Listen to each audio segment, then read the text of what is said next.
부활 제2주간 금요일에 보내드리는 오늘의 강론. 부산교구 거제동 성당 부주임 이추성 베드로 신부의 강론을 들으시겠습니다. 오늘 복음은 요한복음 6장 1절에서 15절까지의 말씀입니다.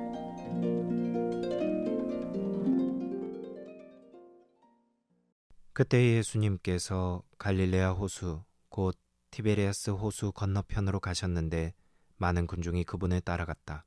그분께서 병자들에게 일으키신 표징들을 보았기 때문이다. 예수님께서는 산에 오르시어 제자들과 함께 그곳에 앉으셨다.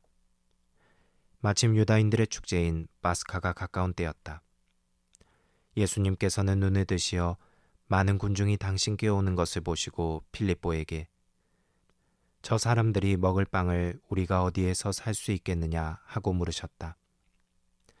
이는 빌립보를 시험해 보려고 하신 말씀이다. 그분께서는 당신이 하시려는 일을 이미 잘 알고 계셨다. 빌립보가 예수님께 대답하였다. 저마다 조금씩이라도 받아먹게 하자면 200데나리온어치 빵으로도 충분하지 않겠습니다. 그때 제자들 가운데 하나인 시몬 베드로의 동생 안드레아가 예수님께 말하였다. 여기 보리빵 5개와 물고기 2마리를 가진 아이가 있습니다만 저렇게 많은 사람에게 이것이 무슨 소용이 있겠습니까? 그러자 예수님께서 사람들을 자리 잡게 하여라 하고 이르셨다. 그곳에는 풀이 많았다. 그리하여 사람들이 자리를 잡았는데 장정만도 그 수가 5,000명쯤 되었다. 예수님께서는 빵을 손에 들고 감사를 드리신 다음 자리 잡은 이들에게 나누어 주셨다. 물고기도 그렇게 하시어 사람들이 원하는 대로 주셨다. 그들이 배불리 먹은 다음에 예수님께서는 제자들에게 버려지는 것이 없도록 남은 조각을 모아라 하고 말씀하셨다. 그래서 그들이 모았더니 사람들이 보리빵 5개를 먹고 남긴 조각으로 12광주리가 가득 찼다. 사람들은 예수님께서 일으키신 표징을 보고 이분은 정말 세상에 오시기로 되어 있는 그 예언자시다 하고 말하였다. 예수님께서는 그들이 와서 당신을 억지로 모셔다가 임금으로 삼으려 한다는 것을 아시고 혼자서 다시 산으로 물러가셨다. 코로나19가 창궐했을 때 많은 사람들은 혼란에 빠졌습니다. 마스크를 사기 위해서 아침부터 긴 줄을 서서 기다렸고 때로는 불법적인 방법으로 마스크를 사재기도 하였으며 불량 마스크를 팔아 사람들을 기망하기도 했습니다. 매일 뉴스에서 흘러나오는 확진자 수를 보며 사람들은 공포에 떨었습니다. 날이 갈수록 늘어나는 확진자 수에 비해 치료제도, 백신도 없었을 뿐만 아니라 기본적인 방역을 위한 마스크도 구하기 힘들었기 때문입니다. 하지만 여러 분야에서 많은 노력을 기울인 덕택에 그 공포를 조금씩 줄여갈 수 있었습니다.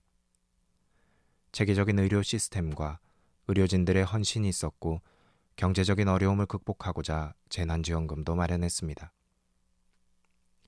물론 여러 가지 획기적인 방법이 이 어려움을 극복하는 데 도움을 줬지만 더불어 사람들의 인식과 참여가 큰 뒷받침이 되어 주었습니다. 서로가 확보한 마스크를 기부하기도 했고 때로는 직접 마스크를 만들어 나눠주기도 했습니다. 또 이웃의 어려움을 생각해 식당이나 단골 가게에 일정 금액을 선결제하는 모습도 있었고 임대료를 깎아주거나 감면해주는 경우도 있었습니다. 그리고 어려운 가운데 더 어려운 소외계층을 위해 기꺼이 자신의 것을 내어놓는 사례들도 있었습니다. 그런데 이러한 모습은 누가 의도한 것이 아니라 서로가 고통을 분담하고자 하는 뜻에서 시작된 일이었습니다. 사실 고통을 반기는 사람은 없습니다. 누구라도 고통을 피하고 싶은 것이 당연합니다. 하지만 피할 수 없는 고통 속에 처할 때 그 고통을 함께 짊어진다면 반감이 되는 것이 우리의 오랜 경험으로 알 수 있습니다. 더 나아가서 오늘 독서에서 사도들은 그 고통을 기쁨으로 받아들이기까지 했습니다. 물론 지금 우리가 겪는 고통을 기쁨으로 받아들일 순 없지만 우리는 서로의 고통을 함께하며 기쁨으로 나아갈 수 있습니다. 오늘 복음에서 예수님께서는 장정만도 5,000명이 되는 사람들을 먹이셨습니다. 이 이야기에서 우리는 나눔의 기적을 통해 모두가 배불리 먹게 되는 기적을 만나기도 하지만 또 한 가지 주목해야 할 점이 있습니다. 바로 예수님께서 제자들에게 버려지는 것이 없도록 남은 조각을 모아라고 명령하셨던 것입니다. 예수님께서 모아드리라 하셨던 빵은 12광주리에 가득 찰 정도로 모였지만 이 빵은 훗날 제자들을 통해서 그리고 교회를 통해서 우리에게 주어지는 빵이 되었습니다. 5,000명을 넘어서 이제는 세상 모든 사람들이 예수님께서 주시는 생명의 빵을 받아 모실 수 있게 되었습니다.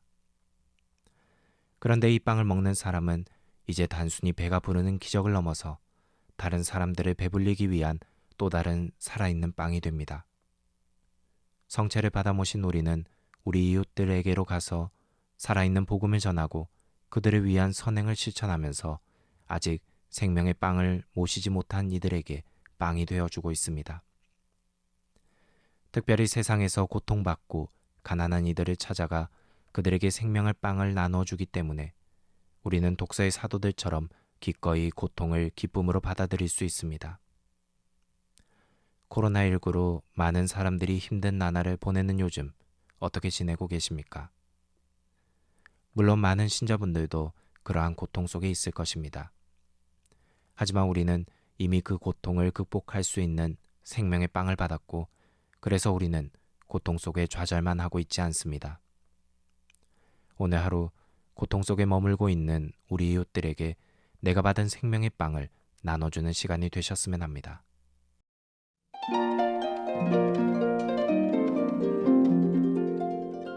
지금까지 부산교구 거제동 성당 부주임 이추성 베드로 신부의 강론을 들으셨습니다. 내일도 이추성 신부의 강론이 이어집니다. 오늘의 강론은 공인회계사 임만섭 바오로 형제님과 함께합니다.